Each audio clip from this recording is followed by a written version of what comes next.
డబ్బుకి ప్రతివాడు రెస్పెక్ట్ ఇవ్వాలి. అంటే ఫర్ ఎగ్జాంపుల్ మొన్న కరోనా వచ్చినప్పుడు ఈ చాలా కష్టం అయిపోయింది. కరోనాలో ఎవరన్నా సాయం చేస్తే బాగుండు, ఆయన ఇంత ఇచ్చాడంట, ఈయన ఇంత ఇచ్చాడంట, ఆయన దగ్గరికి వెళ్ళి ఈ మూటలు తెచ్చుకుని ఆయన దగ్గరికి నెల రోజులు ఇది గడుపుకుని ఈ నెలకు కావాల్సింది ఇది.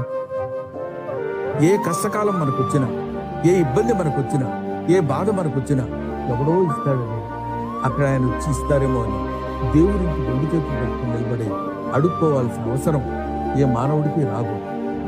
రాజనాల్ గారు, కాంతారావు గారు, రాజ్బాబు గారు, సావిత్రి గారు ఎన్ని కోట్లాది రూపాయలు సంపాదించిన వాళ్ళు చివరికి ఆ స్థితిలోకి వెళ్ళిపోతున్నారు అన్నప్పుడు పెద్దవాళ్ళ దగ్గర నుంచి మనం ఏం నేర్చుకోవాలో కాదు, ఏమి నేర్చుకోకూడదు అది నేర్చుకోవాలి.